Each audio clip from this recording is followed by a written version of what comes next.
दोस्तों जरा सोचिए, भारत और रूस के बीच जो तेल का सौदा हुआ है वह कोई मामूली बात नहीं है।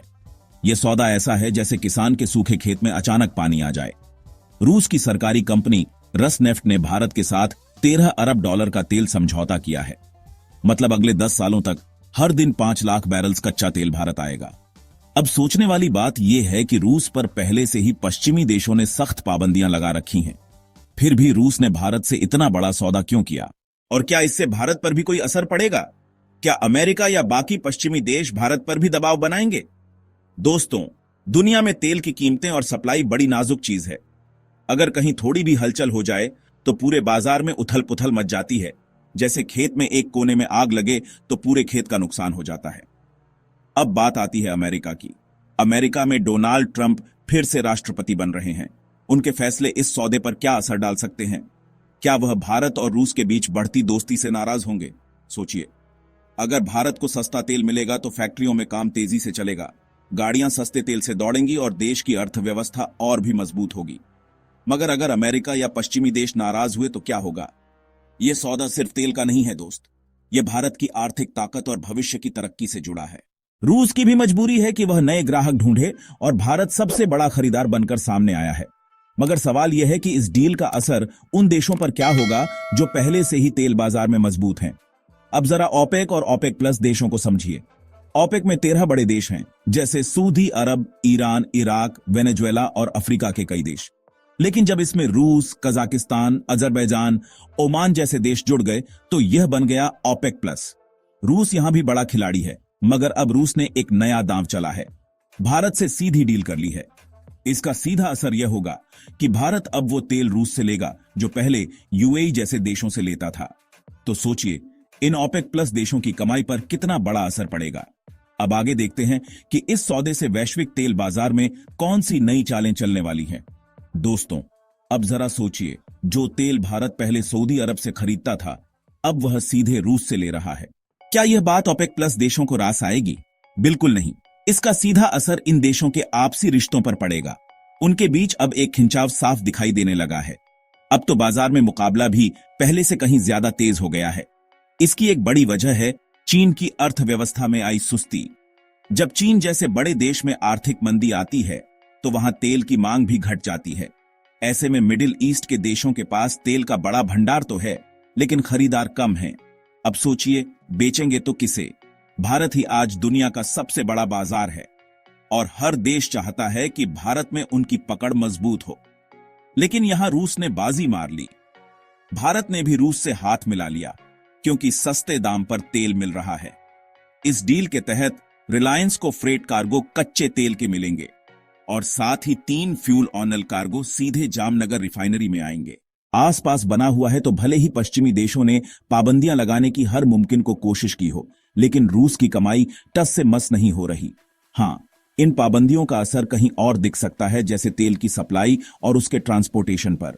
अब आगे यह देखना दिलचस्प होगा कि इस वैश्विक मुकाबले में कौन सा देश किस चाल में जीत हासिल करता है। दोस्तों, अब जरा गौर से सोचिए, रूस का आर्कटिक एलएनजी ऑपरेशन किस तरह से मुश्किलों में घिरा है। एक खास जहाज है जिसका नाम है क्रिस्टोफर द मार्गी। यह कोई साधारण जहाज नहीं है, बल्कि यह बर्फीले समंदर में जमी हुई मोटी बर्फ को चीरते हुए आगे बढ़ता है। लेकिन पिछले 2.5 साल से यह जहाज वहीं का वहीं रुका पड़ा है। क्यों? क्योंकि इसके जरूरी स्पेयर पार्ट्स यूरोप से आने थे, लेकिन पश्चिमी देशों की पाबंदियों ने रूस का काम रोक दिया। अब सवाल उठता है कि भारत ने रूस के साथ इतनी बड़ी तेल डील क्यों की जब पाबंदियों और जोखिमों का डर साफ था? इसका बड़ा कारण है मिडिल ईस्ट की अनिश्चितता। वहां कब क्या हो जाए कोई नहीं जानता। कभी ईरान हमला कर देता है तो कभी सीरिया में हालात बिगड़ जाते हैं। मिडिल ईस्ट की यह उथल पुथल भारत की अर्थव्यवस्था पर सीधा असर डालती है। ऐसे में भारत को अपनी ऊर्जा सुरक्षा को मजबूत करना जरूरी था। यही वजह है कि जुलाई के महीने में भारत दुनिया का सबसे बड़ा रूसी तेल आयातक बन गया। चीन को भी पीछे छोड़ दिया। जहां चीन का आयात गिरकर 1.7 मिलियन बैरल्स प्रतिदिन रह गया, वहीं भारत का आयात बढ़कर 2.07 मिलियन बैरल्स प्रतिदिन हो गया। यह फर्क छोटा नहीं है दोस्त। भारत ने तेल की आपूर्ति को विविध बनाना शुरू कर दिया है। हाल ही में प्रधानमंत्री नरेंद्र मोदी जी दक्षिण अमेरिका के देश गयाना गए थे। गयाना, जो वेनेजुएला के पास स्थित है, तेल से भरपूर देश है। मोदी जी ने वहां की संसद में कहा कि भारत गयाना जैसे देशों में ऊर्जा क्षेत्र में निवेश करना चाहता है। हालांकि अभी कोई पक्का समझौता नहीं हुआ है, लेकिन बातचीत जोरों पर है। अब एक और बड़ा सवाल उठता है पेमेंट का। रूस पर डॉलर में लेन देन की पाबंदी है, तो भारत कैसे भुगतान करेगा? अब बात करते हैं इस डील की सबसे खास बात पर, पेमेंट सिस्टम। रूस पर अंतर्राष्ट्रीय पाबंदियां लगी हुई हैं, तो डॉलर में भुगतान तो मुमकिन ही नहीं है। ऐसे में भारत ने क्या रास्ता निकाला? भारत ने रूस को भारतीय रुपए, यूएई दिरहम और चाइनीज युआन में भुगतान करना शुरू कर दिया। लेकिन एक बात समझिए, रूस भारत से ज्यादा चीजें नहीं खरीदता, तो वह हमारे रुपए का क्या करेगा? जब तक रुपए की इंटरनेशनल वैल्यू नहीं बढ़ेगी, रूस के लिए इसका इस्तेमाल मुश्किल है। इसलिए रूस को दिरहम और युआन में पेमेंट किया जाता है, ताकि वह इन देशों से जरूरी सामान खरीद सके। रसनेफ्ट के साथ 1 साल का समझौता किया, जिसमें हर महीने 3 मिलियन बैरल्स तेल की सप्लाई तय हुई। इस डील में भुगतान रूबल्स में किया जा रहा है। यह तो साफ है कि भारत और रूस दोनों ही इस पेमेंट सिस्टम को नए सिरे से मजबूत कर रहे हैं। अब सवाल उठता है कि रूस से यह तेल भारत तक कैसे पहुंचता है, क्योंकि अगर तेल पश्चिमी रास्ते से आएगा तो रास्ता लंबा है और मिडिल ईस्ट की अस्थिरता से खतरा भी बना रहता है। लेकिन अब इस परेशानी का हल मिल गया है। हमारे यूनियन मिनिस्टर सर्बानंद सोनोवाल ने बताया कि भारत और रूस के बीच का ईस्टर्न मैरीटाइम कॉरिडोर अब पूरी तरह से चालू हो गया है।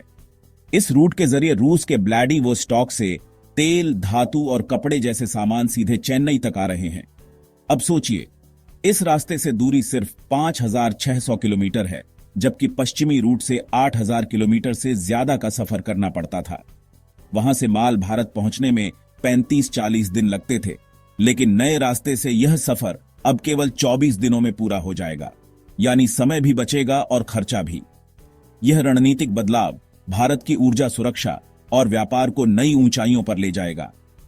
अब आप ही बताइए, इस समझदारी भरे फैसले पर आपकी क्या राय है? अपनी सोच हमें कमेंट बॉक्स में जरूर बताइए। जय हिंद।